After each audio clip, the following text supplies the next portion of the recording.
Have you ever wondered what happens when love blooms in the most impossible circumstances? When choosing to care for someone could cost you everything, including your life? When a single moment of compassion becomes an act of rebellion that could destroy not just your career, but your very existence? Picture this. It's 1943 and New York City pulses with the rhythm of a nation at war. The streets echo with the sound of marching boots, air raid sirens pierce the night, and every newspaper headline screams of battles fought on distant shores. In this world of rationed sugar and blackout curtains, where enemy submarines lurk just off the coast, love was supposed to follow the rules. Love was supposed to respect boundaries. Love was supposed to know its place. But what I'm about to share with you will shatter everything you thought you knew about wartime romance. This isn't just another love story from the 1940s. This is the account of two people who dared to fall in love when the entire world demanded they remain strangers. Two people whose connection was so dangerous, so forbidden, that it could have ended in execution for treason. Tonight, I'm going to take you inside one of the most extraordinary and dangerous love affairs of World War II, a story that was buried in classified files for over 80 years. A story that reveals what happens when the human heart refuses to recognize the boundaries that war creates between us and them, between friend and enemy, between love and betrayal. This is the story of Margaret Sullivan, a Red Cross nurse working in Manhattan's most prestigious hospital, and Klouse Vber, a German prisoner of war whose very existence in her world should have been impossible. Their love affair would challenge every rule of wartime conduct, every expectation of loyalty, and every assumption about what it means to choose humanity over duty when the stakes couldn't be higher. But before we dive into their incredible tale, let me tell you why this story matters more than you might think. This isn't just about romance during wartime. This is about the moments when individual conscience collides with collective hatred. This is about the choice between following orders and following your heart when both paths lead to destruction. This is about discovering that sometimes the most dangerous thing you can do is see the humanity in someone the world has labeled as your enemy. I spent months researching this account, piecing together fragments from declassified documents, personal letters that survived in family attics, and testimonies that were sealed away for decades. What I discovered was a love story so incredible, so heart-wrenching, and so impossible that it reads like fiction. But every stolen glance, every whispered conversation, every heart-stopping moment of discovery actually happened in the shadow of the Empire State Building, in the corridors of Bellevue Hospital, in the hidden corners of a city that was supposed to be safe from the war raging across the ocean. Margaret Sullivan was 26 years old in the spring of 1943, a woman whose entire world had been shaped by service and sacrifice. She came from a family of Irish immigrants who had clawed their way up from the tenements of the Lower East Side through sheer determination and backbreaking work. Her father had died building the subway tunnels beneath Manhattan, crushed by falling concrete when Margaret was only 14. Her mother had scrubbed floors in the homes of wealthy families to pay for Margaret's nursing education, believing that her daughter deserved something better than the endless cycle of poverty that had defined their family for generations. Margaret had graduated at the top of her class from Bellevue's nursing program in 1938, just as the world was beginning to understand that another war was inevitable. She threw herself into her work with the fierce dedication of someone who understood that healing was not just a profession, but a calling. When the Red Cross began recruiting nurses for special wartime assignments, Margaret was among the first to volunteer. She wanted to serve her country, to honor her mother's sacrifices, to prove that an Irish girl from the slums could make a difference in a world gone mad. By 1943, she had established herself as one of the most skilled and respected nurses in the Red Cross medical program. She worked primarily with wounded American servicemen who had been evacuated from combat zones, men whose bodies bore the terrible evidence of what modern warfare could do to human flesh and bone. She'd seen enough shattered lives to understand that war was not the glorious adventure that recruitment posters promised, but a machine that consumed everything beautiful and innocent about human existence. Margaret lived in a small apartment on the Upper West Side, a modest space that she shared with 2 other nurses who worked similar schedules. Her days began before dawn and often stretched well past midnight, filled with the endless rhythm of changing bandages, administering medication, and offering what comfort she could to men who cried out for mothers they would never see again. She had trained herself to maintain professional distance, to see wounds rather than faces, to hear symptoms rather than stories. It was the only way to survive the constant exposure to human suffering without losing her sanity entirely. She had no time for romance, no energy for the social activities that other young women her age enjoyed. The war had claimed most of the eligible men in her circle, and those who remained were either too young or too old to serve, or carried wounds that made normal relationships seem like luxuries from a different lifetime. Margaret told herself that love was something she could worry about after the war ended, after the world returned to sanity, after she had fulfilled her duty to the broken men who depended on her skill and compassion. Klouse Vber represented everything Margaret had been trained to fear and despise. At 28, he was a former officer in the German Wehrmacht who had been captured during the disastrous North African campaign. Tall and lean, with the kind of refined features that spoke of education and privilege, Klouse carried himself with a dignity that seemed impossible for someone in his circumstances. His English was precise and formal, learned during university studies that had been interrupted by conscription into military service he had never wanted. Klouse had grown up in a small university town outside Munich, the son of a classics professor who had watched in horror as his beloved Germany transformed into something he no longer recognized. The Weber family had been intellectuals for generations, people who believed in the power of literature and philosophy to elevate human consciousness above the animal instincts that drove nations to war. Klouse had been studying medieval history when the draft notice arrived, planning to become a teacher like his father, hoping to spend his life surrounded by books and ideas rather than weapons and hatred. His capture had come as an almost blessed relief after months of fighting in campaigns he didn't believe in, following orders that violated every moral principle his family had instilled in him. The Desert War had shown him things that would haunt his dreams for the rest of his life, had forced him to participate in actions that made him question whether he deserved to survive when so many better men had died. When British forces overran his position near Tunis, Klouse had surrendered without firing a shot, grateful for the opportunity to step away from a conflict that had already destroyed his faith in everything he had once held sacred. The journey to America had been a nightmare of overcrowded transport ships and processing centers where prisoners were treated more like cargo than human beings.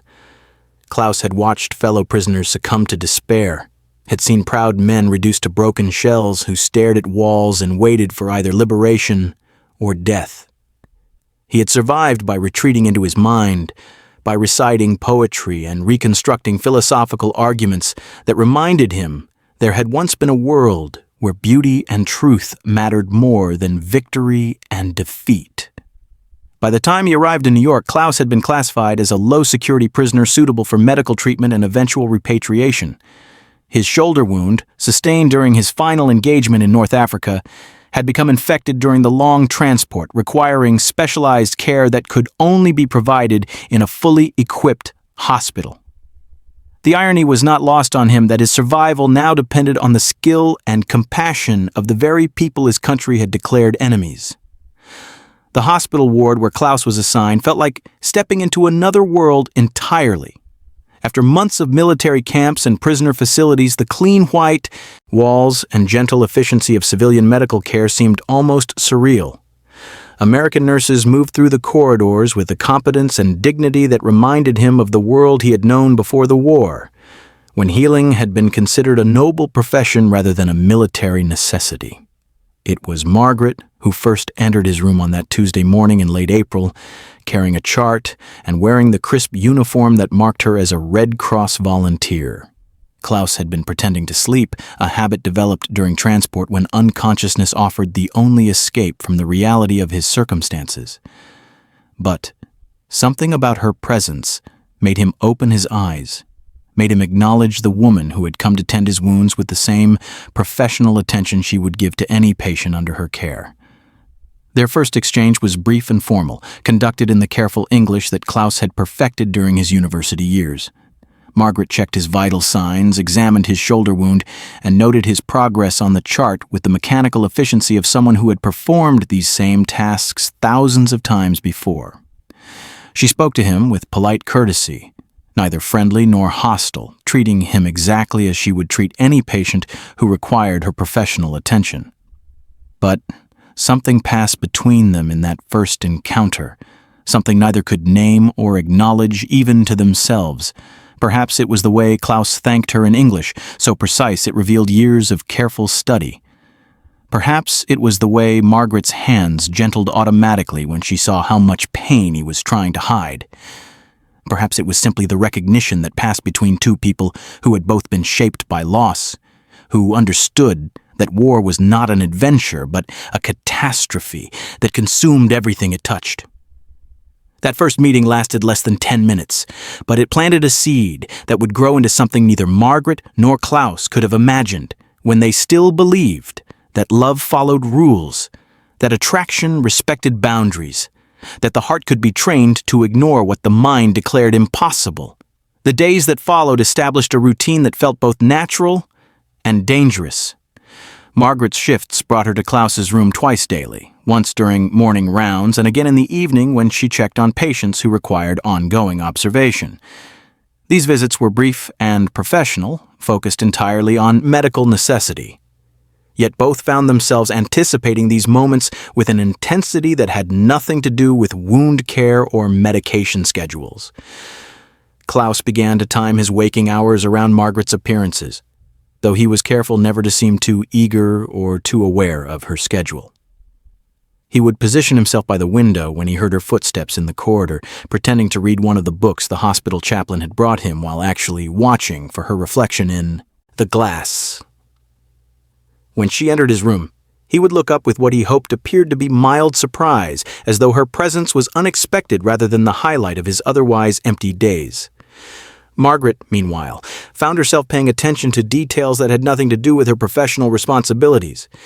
She noticed that Klouse kept his few possessions arranged with military precision, that he had taught himself to write with his left hand while his right shoulder healed, that he never complained about pain even when she could see it etched in the lines around his eyes. She observed that he read voraciously, working his way through philosophy and literature with the hunger of someone starved for intellectual stimulation. Their conversations began innocently enough, brief exchanges about his recovery progress or clarifications about medication schedules. Klouse would ask about unfamiliar American medical terms, and Margaret would find herself explaining not just the clinical definitions but the reasoning behind treatment protocols. These explanations gradually expanded into discussions about the differences between German and American medical training, then into broader conversations about education and culture that had nothing to do with wound care. Margaret discovered that Klouse had been studying medieval literature before the war, working on a thesis about courtly romance traditions that seemed painfully ironic given their current circumstances. Klouse learned that Margaret had always loved poetry, but had never had time to pursue it seriously, that she sometimes stayed awake reading late into the night when the weight of caring for broken men became too heavy to bear alone. The other nurses began to notice Margaret's extended visits to the German prisoner's room, though their observations remained confined to casual comments about her thoroughness and dedication. The head nurse, Mrs. Patterson, made a point of praising Margaret's professional conduct while gently reminding her that all patients deserved equal attention regardless of their personal circumstances. Margaret understood the warning beneath the praise and made an effort to vary her routine, to spend time with other patients, to avoid creating patterns that might attract unwanted scrutiny. Klouse was acutely aware of the delicate position Margaret occupied, the way other staff members watched her interactions with him through the lens of suspicion that surrounded all enemy prisoners. He began to worry that his growing attachment to their conversations might be placing her career in jeopardy, that his selfish desire for human connection was creating risks she didn't fully understand. He tried to maintain greater distance during their interactions, to keep their exchanges focused strictly on medical matters, but found himself unable to resist the intellectual stimulation of talking with someone who understood literature and ideas. The breakthrough came during a night shift in early May when Margaret found Klouse sitting by his window, staring out at the city lights with an expression of such profound loneliness that she couldn't maintain her professional detachment. Instead of conducting her usual quick check and departing, she lingered near the doorway, following his gaze toward the illuminated skyline that stretched beyond the hospital walls. She asked him what he was thinking about, a question that went far beyond anything their previous interactions had encompassed. Klouse was quiet for so long that she began to regret the impulse, but then he began to speak about the strangeness of seeing New York at night, how the lights reminded him of Christmas markets in Bavaria, how surreal it felt to be surrounded by beauty while knowing that his presence here was the result of so much destruction and death. Margaret found herself moving closer to the window, drawn by the genuine emotion in his voice and the way he spoke about home with a mixture of love and loss that she recognized from her own experiences with patients who knew they might never see their families again. She told him about growing up in the city, about watching the skyline change as new buildings rose toward the sky, about the way the lights had been dimmed since the war began as protection against potential air raids.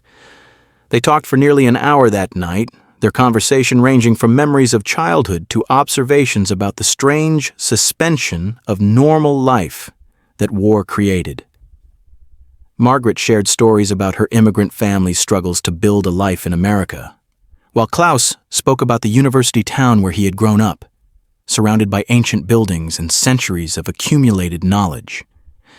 They discovered unexpected connections between their experiences, similarities in their relationships with their families, parallel observations about the way war had interrupted their plans and forced them to become people they had never intended to be. When Margaret finally left his room that night, both understood that something fundamental had shifted between them. They had moved beyond the careful boundaries of patient and nurse into territory that was far more dangerous and infinitely more meaningful. They had recognized each other as individuals rather than representatives of opposing nations, as human beings whose capacity for thought and feeling transcended the artificial categories that war had created between them. The following days brought a new tension to their interactions and awareness that they were walking along the edge of something that could destroy both their lives if discovered. Margaret found herself making excuses to visit Klouse's room more frequently, bringing books she thought he might enjoy, lingering to discuss passages that had particularly moved her during her own reading. Klouse began to time his physical therapy sessions to coincide with Margaret's shifts, creating opportunities for brief conversations in the corridor or the physical therapy room where their interactions might seem more accidental. They developed a subtle language of glances and gestures that allowed them to communicate beyond the reach of casual observers. A particular way of arranging books on his bedside table that told Margaret he was hoping to see her. A specific route through the ward that Klouse could predict, allowing him to position himself where their paths would naturally intersect. Small gifts disguised as medical necessities. A better pillow that Margaret claimed was standard for patients with shoulder injuries, writing paper that Klouse requested for correspondence but used primarily to compose thoughts he wished he could share with her. The hospital social worker, Miss Chen, began conducting more frequent interviews with Klouse as part of the standard evaluation process for prisoner patients. These sessions were designed to assess psychological adjustment and potential security risks, but Margaret noticed that Miss Chen's questions increasingly focused on Klouse's interactions with hospital staff and his observations about American medical practices. Margaret realized that their growing connection had not gone entirely unnoticed, that subtle patterns in her behavior were being documented and analyzed by professionals trained to identify potential security concerns. The awareness of being watched added a new layer of stress to interactions that were already fraught with emotional complexity. Margaret began to vary her routes through the hospital, to engage more actively with other patients, to demonstrate the same level of professional attention to everyone under her care. Klouse made efforts to connect with other staff members, to show interest in recovering quickly so he could be transferred to a regular prisoner facility, to avoid giving any impression that he was developing inappropriate attachments to his caregivers. But, despite these precautions, their connection continued to deepen in ways that neither could control or deny. They found themselves sharing more personal stories, more intimate observations about their fears and hopes for the future. Margaret told Klouse about her father's death and her mother's sacrifices, about the weight of carrying her family's dreams while trying to maintain her own sense of purpose. Klouse shared his guilt about surviving when so many of his friends had died, about the shame he felt for serving in a war he had never believed in, about his fear that his family might never forgive him for the choices he had been forced to make. These conversations created an emotional intimacy that went far beyond anything either had experienced before. They were falling in love not just with each other, but with the versions of themselves they became when they were together. Margaret discovered that Klouse brought out intellectual curiosities she had suppressed during years of focusing solely on practical concerns. Klouse found that Margaret's combination of strength and compassion inspired him to believe that redemption might be possible even after everything he had witnessed and done. But love in wartime is never simple, and their growing feelings brought dangers that extended far beyond their individual fates. Margaret began to understand that her career, her reputation, and potentially her freedom hung in the balance of emotions she could no longer control. Klouse realized that his attachment to Margaret was placing her in a position that could be interpreted as collaboration with the enemy, a charge that could destroy everything she had worked to build. The crisis they both sensed approaching would test not just their feelings for each other, but their understanding of duty, loyalty, and the price of choosing love over safety in a world that had forgotten how to forgive. The spring of 1943 brought changes to the hospital that would test every carefully constructed boundary Margaret and Klouse had established between their professional duties and personal feelings. New policies implemented by the War Department required enhanced screening procedures for all enemy prisoners receiving medical treatment in civilian facilities. Security personnel began conducting random interviews with hospital staff, asking detailed questions about patient interactions and any unusual behavioral patterns they might have observed. Margaret received notice that she would be required to attend a briefing about proper protocols when working with enemy personnel. The memo delivered to her mailbox with routine efficiency felt like a warning shot across the bow of the fragile world she and Klouse had created together. She read it 3 times in the hospital break room, her hands trembling slightly as she absorbed the implications of increased scrutiny on interactions she had convinced herself were invisible to outside observers. The briefing took place in the hospital's main conference room on a humid Thursday afternoon in late May. Margaret sat among 20 other nurses and medical staff, listening to a stern-faced intelligence officer explain the various ways enemy prisoners might attempt to exploit the natural compassion of medical personnel. He spoke about psychological manipulation techniques, about how seemingly grateful patients might gather intelligence about American medical capabilities, about the importance of maintaining emotional distance from individuals whose loyalty belonged to hostile nations. Margaret forced herself to take notes, to nod at appropriate moments, to ask questions that demonstrated her commitment to security protocols. But every word felt like an accusation, every example like a description of her own behavior with Klouse. When the officer described how prisoners might attempt to create personal connections with staff members as a means of gaining special treatment or information, Margaret felt her cheeks burn with recognition and shame. Klouse sensed the change in Margaret's demeanor during her next visit to his room.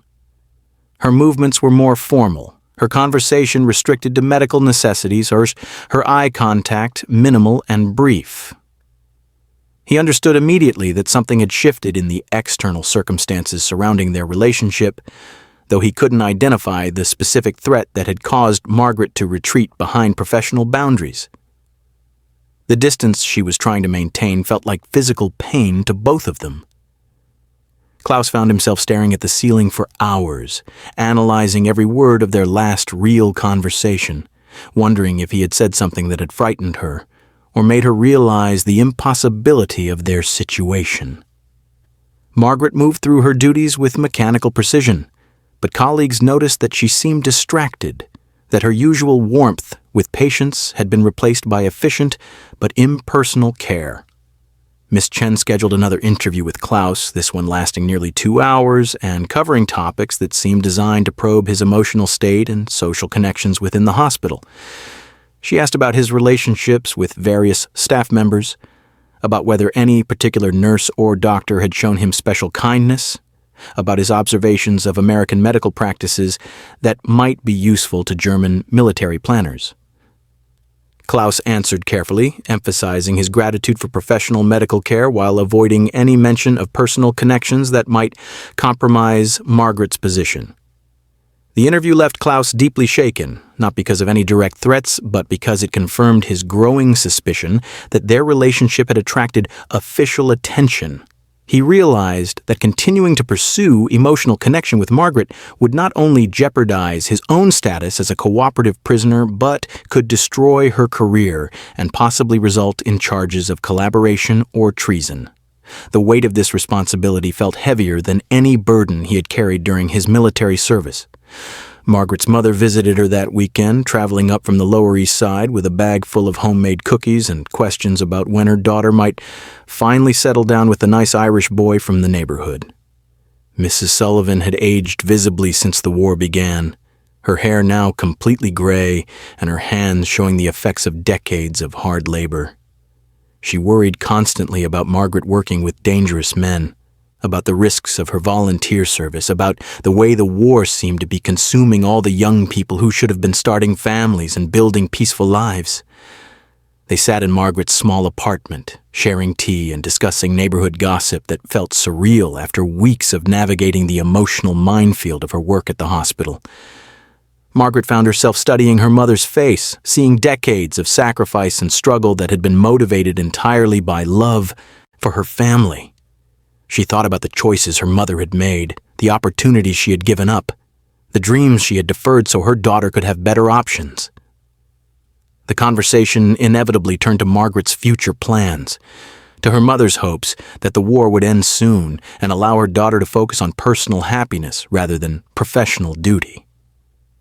Mrs. Sullivan spoke wistfully about grandchildren she hoped to hold someday, about wedding celebrations that would mark her family's final emergence from poverty into respectability. Margaret listened with growing anguish, understanding that every word represented expectations she might never be able to fulfill. Klouse spent that same weekend writing letters he would never send, pouring his thoughts and feelings onto paper with the desperate intensity of someone who had discovered love just as circumstances made it impossible to pursue.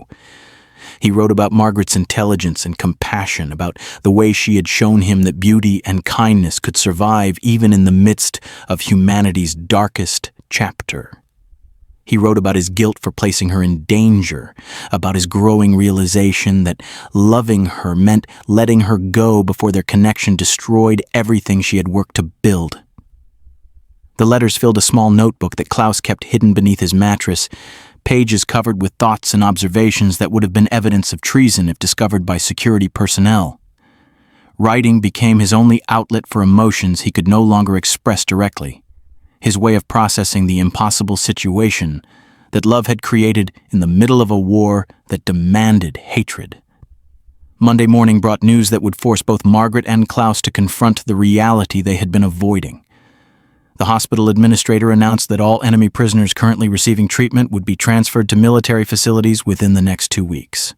The decision had been made at the highest levels of command, driven by concerns about security and the need to free up civilian medical resources for American casualties. Margaret received this information during morning briefing, listening with apparent calm while her world collapsed around her. She had known this moment would come eventually, but the abstract knowledge had never prepared her for the crushing reality of losing Klouse entirely. 2 weeks felt simultaneously like an eternity, and no time at all. Enough time to say goodbye properly, but not nearly enough to find a way to preserve what they had discovered together. Klouse learned about the transfer from Miss Chen during what she announced would be their final interview. She delivered the information matter-of-factly, as though discussing routine administrative changes rather than announcing the end of the most meaningful relationship he had experienced since before the war began. He thanked her politely for informing him, maintained his composure throughout the remainder of their conversation, then returned to his room and sat motionless by the window for 3 hours. The knowledge that their time was limited created a new urgency in every interaction between Margaret and Klouse.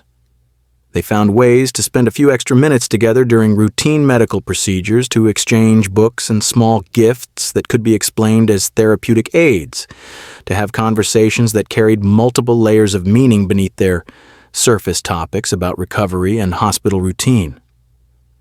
Margaret began staying late after her shifts, volunteering for additional duties that would keep her in the hospital during evening hours when security presence was reduced and conversations might be less likely to attract attention. Klouse adjusted his physical therapy schedule to maximize opportunities for encounters in corridors and common areas where their interactions could appear accidental rather than planned. They talked about literature and philosophy with increasing intensity, as though intellectual connection could somehow compensate for the emotional intimacy they were being forced to abandon. Klouse shared his thoughts about medieval poetry traditions that explored the concept of courtly love, relationships that existed in elevated spiritual planes precisely because they could never be consummated in physical reality. Margaret found herself drawn to these discussions despite their painful relevance to her own situation. But beneath the surface of their careful conversations lay currents of emotion that neither could acknowledge directly. They were falling in love at the very moment when circumstances made that love impossible to pursue or even admit. Every shared glance carried the weight of words they could never speak. Every accidental touch felt like electricity between them. Every moment of connection was shadowed by the knowledge that it brought them closer to inevitable separation. The other nurses began to notice subtle changes in Margaret's behavior that she couldn't entirely conceal. She was losing weight, sleeping poorly, and showing signs of the emotional strain that came from carrying secrets too heavy for one person to bear alone. Her closest colleague, Nurse Patricia O'Brien, made gentle inquiries about whether Margaret was feeling well, whether the demands of wartime service were becoming too much to handle without additional support. Margaret deflected these concerns with explanations about general wartime stress and the difficulty of seeing so many young men suffer from wounds that would affect them for the rest of their lives. But Patricia's trained eye recognized symptoms that went beyond professional burnout, signs of personal emotional crisis that Margaret was struggling to hide beneath her usual competent exterior. Klouse faced his own challenges as word of the impending transfer spread among the prisoner patients. Some welcomed the news as a step toward eventual repatriation, while others worried about being moved to facilities with harsher conditions and less compassionate treatment. Klouse found himself unable to participate in these discussions, unwilling to acknowledge that his feelings about the transfer had nothing to do with concerns about his own comfort or future prospects. The countdown to separation began to dominate every aspect of their interaction, creating a bittersweet intensity that made ordinary moments feel precious and significant. Margaret found herself memorizing details about Klouse that she had previously taken for granted. The way he held books when reading, the particular phrases he used when speaking English, the expression that crossed his face when he was thinking deeply about complex ideas. Klouse began writing more frequently in his hidden notebook, documenting conversations and observations that he wanted to preserve beyond the moment when memory would be his only connection to Margaret. He wrote about her laugh, about the way she moved through the hospital with quiet authority, about the compassion she showed to every patient regardless of their nationality or circumstances. The reality of their situation was becoming impossible to ignore or rationalize away. They were two people who had found something extraordinary together, but who existed in a world that would destroy them both if their connection became known. Love had bloomed in the most impossible circumstances, but love alone could not overcome the barriers that war had constructed between them. Between them. The final week of Klouse's stay at the hospital passed with the surreal quality of a dream, where time moves both too slowly and too quickly. Margaret found herself caught between the desperate desire to spend every possible moment with him and the equally urgent need to protect them both from the consequences of their feelings becoming visible to others. She developed elaborate justifications for extended visits to his room, bringing medical charts that didn't require her personal attention, volunteering for duties that other nurses could have handled just as well. Klouse understood the delicate balance Margaret was trying to maintain, and he did everything possible to make their interactions appear routine and professional. When other staff members were present, he addressed her with formal courtesy, thanked her for medical care with the same tone he used with every nurse, and avoided the eye contact that had become their primary means of communication. But when they were alone, even for brief moments, the careful masks they wore for the rest of the world would slip, revealing the depth of connection that had grown between them despite every obstacle. The hospital's head chaplain, Father McKenna, began making more frequent visits to the ward where enemy prisoners were housed. His presence was officially part of routine spiritual care services, but Margaret noticed that he seemed particularly interested in observing interactions between staff and patients. During their conversations, he would ask seemingly casual questions about the challenges of maintaining Christian charity while caring for men who had fought against American forces. His gentle probing felt like another form of surveillance, another reminder that their every action was being evaluated through the lens of wartime suspicion. Margaret's sleep became increasingly troubled as the date of Klouse's transfer approached. She would lie awake in her narrow apartment bed, staring at the ceiling and trying to imagine what her life would look like after he was gone. The thought of returning to her previous routine, of caring for patients who were just patients rather than individuals who had touched her heart, felt like contemplating a future drained of all color and meaning. She had discovered something in Klouse that she hadn't even known she was missing, and losing it felt like anticipating the amputation of some essential part of herself. Klouse spent his final nights at the hospital writing letters he knew he could never send, pouring onto paper all the words he wished he could speak directly to Margaret. He wrote about the way she had restored his faith in human goodness, about how her presence had reminded him that beauty and compassion could survive even in the darkest chapters of human history. He wrote about his gratitude for the brief glimpse she had given him of what love might feel like if circumstances were different, if they had met in peacetime as ordinary people rather than as nurse and prisoner, separated by the artificial boundaries of war. The books they had shared became precious artifacts of their relationship, volumes of poetry and philosophy that carried the weight of conversations they could no longer have openly. Margaret would find herself reading passages Klouse had mentioned, searching for the deeper meanings he had pointed out during their discussions.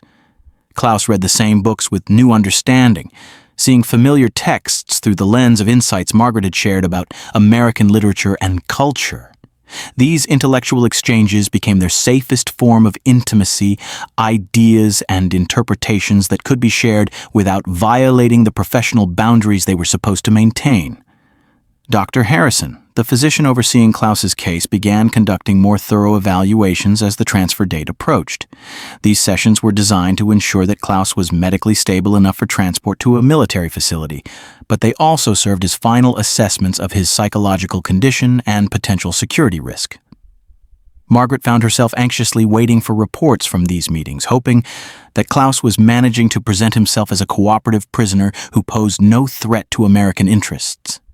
The other prisoner patients began saying their goodbyes to staff members who had treated them with unexpected kindness during their recovery.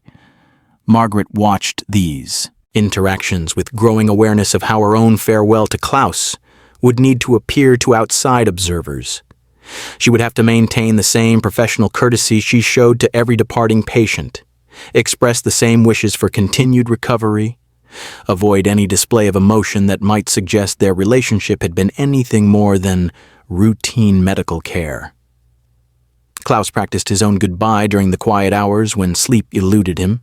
He rehearsed words that would convey gratitude for professional medical treatment while hiding the deeper appreciation he felt for Margaret's compassion and understanding.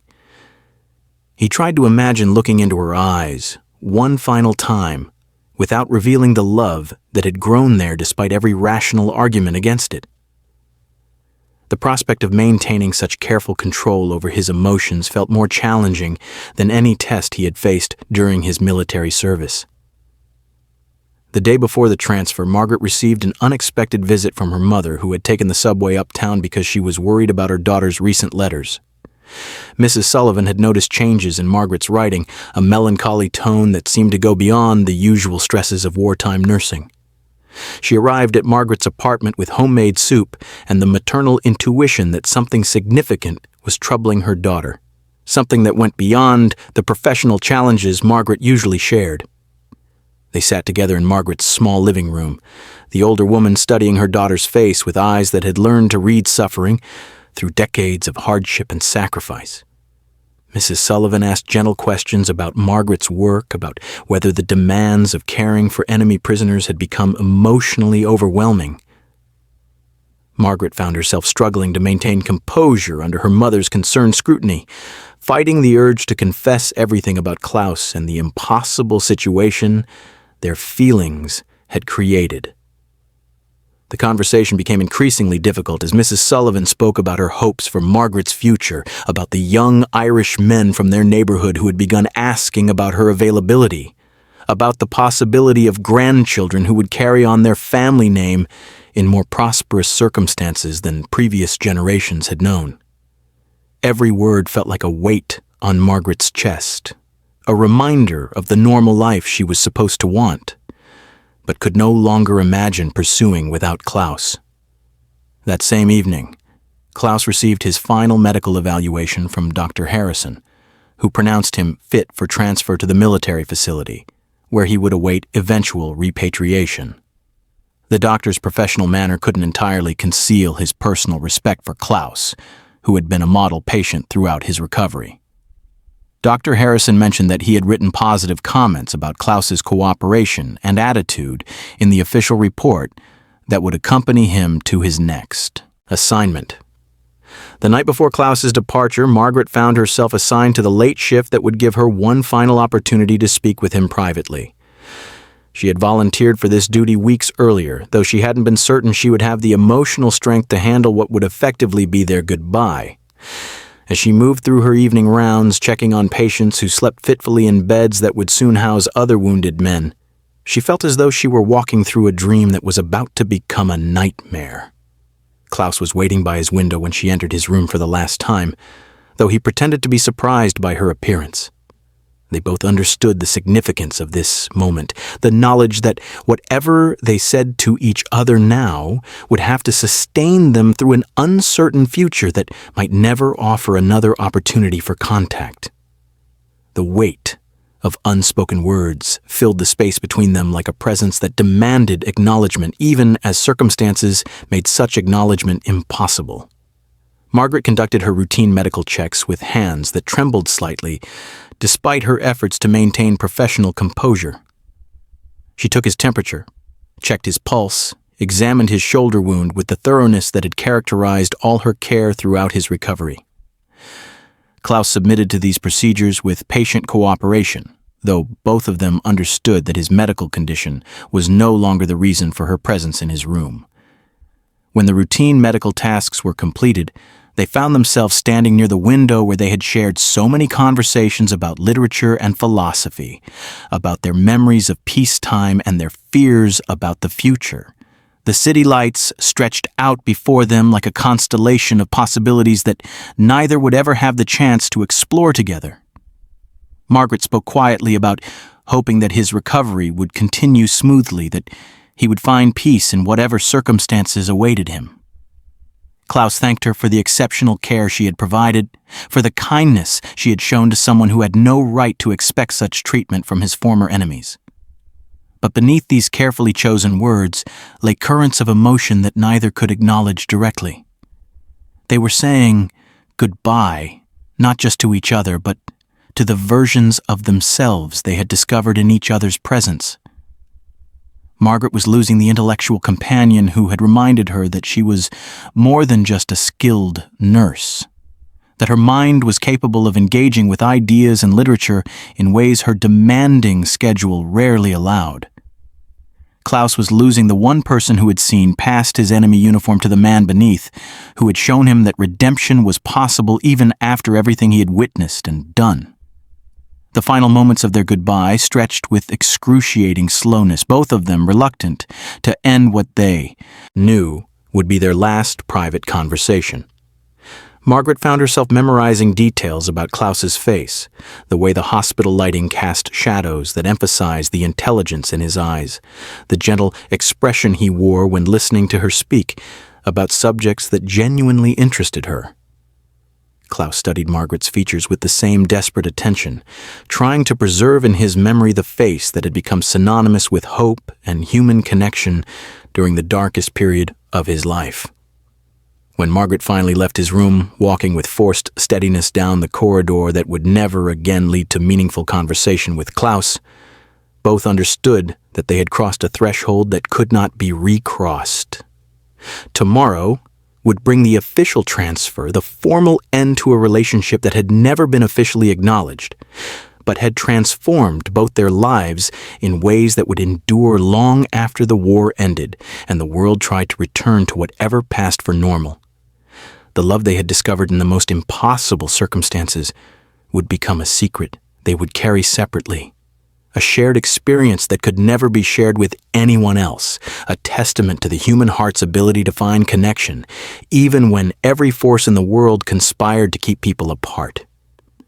Their story would continue in the letters Klouse would write but never send, in the books Margaret would read while thinking of conversations they had shared, in the quiet moments when each would remember what it felt like to be truly understood by another person.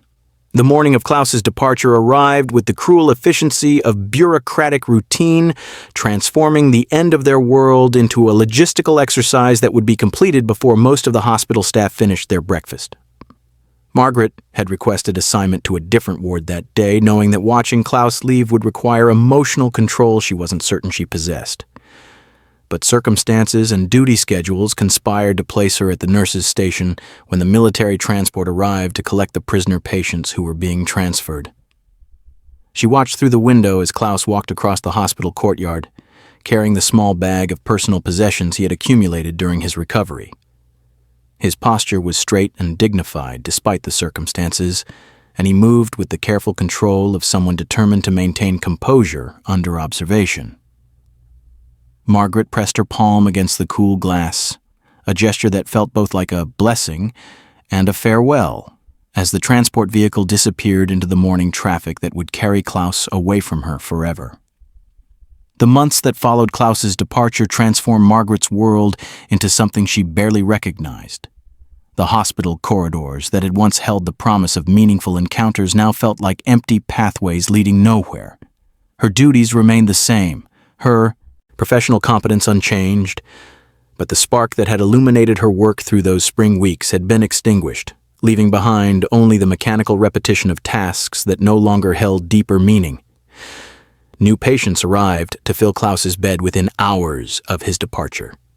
Margaret found herself assigned to care for a young American pilot whose burns required the same meticulous attention she had given to Klouse's shoulder wound.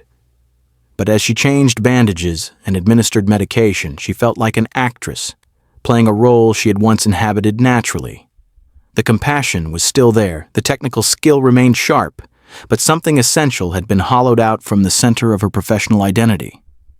Her colleagues noticed the change, though they interpreted it through the familiar lens of wartime stress. Nurse O'Brien made gentle inquiries about whether Margaret needed time off, whether the cumulative weight of caring for so many wounded men was finally taking its toll on her emotional reserves. Margaret deflected these concerns with explanations about seasonal exhaustion and the natural ups and downs of hospital work, but she could see that her friends weren't entirely convinced by her reassurances. The letters Klouse had written but never sent remained hidden beneath his mattress in the military facility where he was now housed, discovered weeks later by a routine security inspection. The notebook filled with his thoughts about Margaret, about love found and lost in impossible circumstances, was confiscated as potential contraband and filed away in administrative offices where no one would read it carefully enough to understand its true significance. Klouse never learned what had happened to his private writings, but he felt their absence like phantom pain from an amputated limb. The military facility where Klouse was transferred operated under stricter security protocols than the civilian hospital had maintained. Conversations with staff were limited to essential communications, recreational activities were minimal, and the atmosphere was designed to reinforce the reality of captivity rather than recovery. Klouse adapted to these conditions with the same stoic acceptance he had shown throughout his imprisonment. But privately he mourned the loss of intellectual stimulation that had sustained him during his hospital stay. Margaret threw herself into volunteer work beyond her regular nursing duties, accepting assignments that kept her busy during evening hours when loneliness might otherwise overwhelm her defenses. She organized recreational activities for recovering soldiers, helped with correspondence for patients who couldn't write their own letters home, and took on administrative tasks that her supervisors were grateful to delegate. The constant activity provided distraction from thoughts she couldn't afford to pursue, but it also left her physically exhausted in ways that made restful sleep even more elusive. The summer of 1943 brought news of Allied victories that filled the hospital staff with cautious optimism about the war's eventual outcome. Margaret listened to radio broadcasts and read newspaper accounts with the same professional interest she had always maintained, but she found herself wondering about Klause's reaction to reports of German defeats. Did he feel relief that his country's capacity for destruction was being systematically dismantled? Or did some part of him still mourn losses among former comrades who had been swept up in the same historical forces that had shaped his own unwilling participation? Klouse learned about military developments through carefully censored reports that were shared with prisoner populations. He felt a complex mixture of emotions as he absorbed news of German retreats and Allied advances, understanding that each victory brought the war closer to its inevitable conclusion, while also meaning more death and suffering on all sides. The abstract concept of eventual repatriation became more concrete as the strategic situation evolved. But Klouse found himself uncertain about what returning to Germany would mean for someone whose fundamental beliefs had been so thoroughly transformed by his experiences in captivity. Letters from home arrived sporadically, carrying news from Klause's family that felt like reports from another lifetime. His parents wrote about the difficulties of daily life in wartime Germany, about neighbors who had lost sons in battles whose names Klouse recognized from his own military service, about the strange mixture of hope and despair that characterized civilian morale as the war's tide began to turn. Klouse responded with carefully worded letters that expressed gratitude for their correspondence, while avoiding any detailed discussion of his own experiences or emotional state.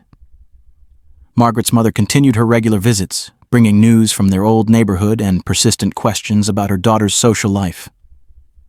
Mrs. Sullivan had heard through their parish network about several young men who had returned from military service and were looking for wives with stable employment and strong moral character. She spoke with increasing urgency about the importance of establishing a family while Margaret was still young enough to bear children, about the security that marriage would provide in an uncertain world. These conversations became increasingly painful for Margaret, who could no longer imagine building a life with someone she didn't love while the memory of genuine connection remained so vivid in her thoughts. She made vague promises about considering introductions to suitable men after the war ended, but her heart rebelled against the prospect of settling for companionship that would pale in comparison to what she had experienced with Klouse. The future her mother envisioned felt like a prison disguised as respectability. The autumn brought administrative changes that would affect Margaret's work assignment in ways she couldn't have anticipated. The Red Cross was reorganizing its medical support structure,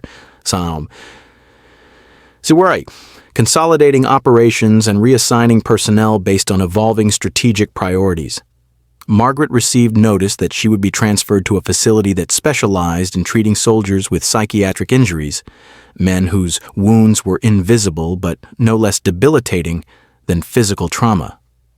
The new assignment represented a promotion in terms of responsibility and recognition of her clinical skills, but Margaret felt only dread at the prospect of learning to navigate different corridors, of establishing relationships with new colleagues who would expect her to be the competent professional she had always appeared to be. Starting over felt like betraying the version of herself that had existed during those precious weeks when Klouse's presence had illuminated possibilities she had never imagined. Klouse faced his own transition as the military facility began implementing new policies for long-term prisoners who would likely remain in American custody until the war's conclusion.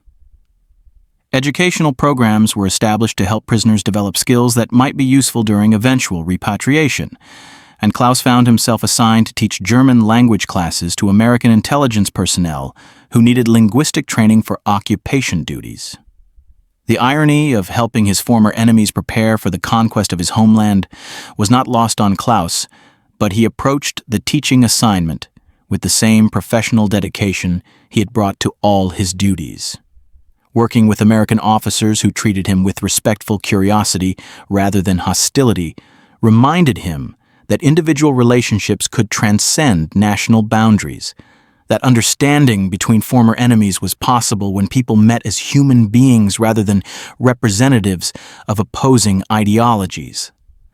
Margaret's final weeks at the hospital where she had met Klouse were filled with farewell gatherings and expressions of appreciation from colleagues who had come to depend on her skill and dedication. She accepted their good wishes with appropriate gratitude while privately feeling that she was leaving behind the only place where her life had ever held deeper meaning. The prospect of new challenges and professional growth felt hollow compared to the loss of the environment where she had discovered what it meant to love someone completely. The day of her departure arrived with the same bureaucratic efficiency that had characterized Klouse's transfer months earlier. Margaret packed her few personal belongings and said goodbye to patients who had become familiar faces during her tenure. She walked through the corridors one final time, pausing briefly outside the room where Klouse had recovered, now occupied by another wounded man whose story would unfold without her involvement. Klouse continued his teaching duties through the changing seasons, finding unexpected satisfaction in helping American officers understand the complexities of German grammar and culture. Some of his students were surprisingly thoughtful about the challenges they would face when the war ended, when the task of rebuilding Europe would require cooperation between former enemies. Klouse began to see his educational work as a small contribution to the possibility of lasting peace, a way of honoring Margaret's belief that individual acts of understanding could transcend the hatred that war had created. Winter returned to New York with the promise of another year of uncertainty, though Allied victories had begun to make the war's eventual outcome seem inevitable rather than merely hopeful. Margaret settled into her new assignment, learning to recognize the subtle signs of psychological trauma that required different kinds of healing than physical wounds. Her patients challenged her in ways that stretched her professional skills while also reminding her that suffering took many forms, that recovery was possible even from injuries that couldn't be seen or easily understood. The work was meaningful, the colleagues welcoming, the responsibilities exactly suited to her abilities and training. But as Margaret walked home through streets that sparkled with early snow, she carried within her the quiet knowledge that she had experienced something extraordinary that could never be repeated or replaced. Klouse remained present in her thoughts, not as a source of ongoing pain, but as proof that love could bloom in the most impossible circumstances, that human connection could transcend barriers that seemed insurmountable, that some experiences were worth treasuring even when they couldn't be preserved. Klouse faced the approaching winter with similar acceptance of circumstances beyond his control. His daily routine had settled into patterns that made time pass more easily. His teaching responsibilities provided intellectual engagement, and letters from home assured him that his family was surviving the hardships of wartime Germany. But in quiet moments between duties, he would think about Margaret and wonder whether she remembered their conversations about literature and philosophy, whether she had continued reading the poets they had discussed, whether she had found happiness in whatever path her life had taken after their separation. Neither knew that their brief time together had created ripple effects that would extend far beyond their individual experiences. Margaret's approach to treating psychiatric patients was informed by her understanding of how human connection could heal wounds that medical procedures couldn't touch. Klouse's work with American officers was shaped by his belief that former enemies could become allies when they learned to see each other's humanity. Both carried forward the lessons they had learned about love's power to transform understanding, even when circumstances made that love impossible to pursue. The story of their impossible romance would remain their private treasure, never shared, but never forgotten, a testament to the human heart's capacity to find light, even in humanity's darkest chapters. They had loved each other across enemy lines, had found connection despite every barrier the world had constructed between them, had proved that individual conscience could triumph over collective hatred when two people chose to see souls rather than uniforms, hearts rather than flags, humanity rather than the artificial divisions that war had created to justify its terrible necessities. Their separation became a wound that never fully healed, yet somehow taught them both what it meant to carry love as a sacred trust rather than a burden. Margaret's new position at the psychiatric ward introduced her to soldiers whose battles had been fought not just on foreign soil, but within the confines of their own minds. She found herself treating men who woke screaming from dreams that replayed moments of horror, who jumped at sudden sounds that reminded them of artillery fire, who stared at walls for hours because the present moment had become too dangerous to inhabit fully. Working with these invisible wounds required a different kind of compassion than she had ever practiced before. Physical injuries had clear boundaries and predictable healing processes, but the mind's trauma followed no medical textbook. Margaret discovered that her most effective tool was not any medication or procedure, but simply the ability to sit with another person's pain without trying to fix it immediately. The patience she had learned during those careful conversations with Klouse, the skill of listening for meanings beneath spoken words, became invaluable assets in helping broken soldiers find their way back to themselves. One patient in particular reminded her of Klouse in ways that were both comforting and heartbreaking. Sergeant Thomas Murphy had been captured during the Italian campaign and held in a German prisoner of war camp for 6 months before a daring rescue operation freed him and dozens of other Allied soldiers. He spoke about his captors with the complexity that others found disturbing, describing German guards who had shown unexpected kindness alongside others who had been deliberately cruel. Murphy's refusal to paint his enemies in simple terms made him unpopular among other patients who needed their hatred to remain pure and uncomplicated. But Margaret recognized in his nuanced perspective something she had learned from Klouse about the human capacity to maintain individual decency even within systems designed to promote cruelty. She spent extra time with Murphy, helping him process memories that didn't fit neat categories of good and evil, supporting his struggle to integrate experiences that challenged everything he had been taught about warfare and morality. Through Murphy's stories, Margaret caught glimpses of what Klouse's life might have been like in military captivity. She learned about the small acts of dignity that prisoners maintained despite dehumanizing conditions, about friendships that formed across language barriers, about the way hope could survive even in circumstances that seemed designed to destroy it completely. These insights became both comfort and torment, offering her a window into Klouse's world while emphasizing how completely that world remained beyond her reach. Klouse, meanwhile, had been assigned to a new teaching role that brought him into contact with American chaplains who were preparing for the spiritual challenges of occupying Germany after the war ended. These conversations forced him to confront questions about forgiveness and redemption that went far beyond his personal circumstances. How does a nation heal from the wounds it has inflicted on others? How do individuals rebuild their sense of moral worth after participating in actions they recognize as evil? How does love survive when it has been systematically corrupted by ideology and violence? The chaplains were wrestling with their own complex feelings about ministering to former enemies who would soon be under American authority. Some struggled with anger about the Holocaust and other atrocities that were beginning to be fully documented as Allied forces advanced deeper into German territory. Others worried about their ability to offer spiritual guidance to people whose beliefs had been so thoroughly poisoned by Nazi propaganda.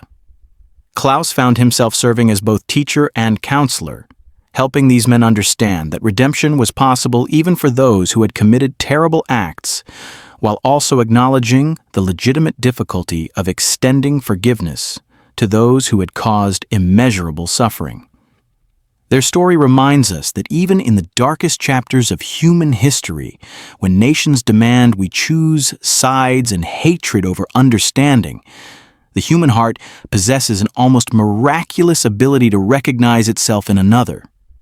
Margaret and Klouse proved that love isn't just about finding someone perfect for you, it's about discovering someone who helps you become the person you were meant to be, even when the world conspires to keep you apart. What makes their forbidden romance so powerful isn't the tragedy of their separation, but the transformation it created in both their lives. Margaret carried Klouse's influence into every patient she treated, every act of compassion she offered to men whose minds had been shattered by war. Klouse channeled Margaret's faith in human goodness into his work, helping former enemies understand each other, building bridges where others saw only unbridgeable divides. In a world that had forgotten how to see humanity in the enemy, two people chose connection over safety, understanding over hatred, love over the artificial boundaries that war creates between human hearts. They paid the price that love sometimes demands, carrying their secret as both burden and blessing through lives that were forever changed by those stolen moments in a New York hospital.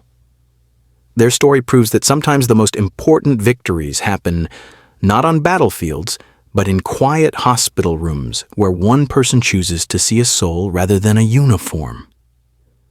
Sometimes the greatest acts of rebellion are the simplest ones. Sometimes love's true power lies not in its ability to overcome every obstacle, but in its capacity to transform us into people worthy of the connection we've found, even when we must carry that connection alone.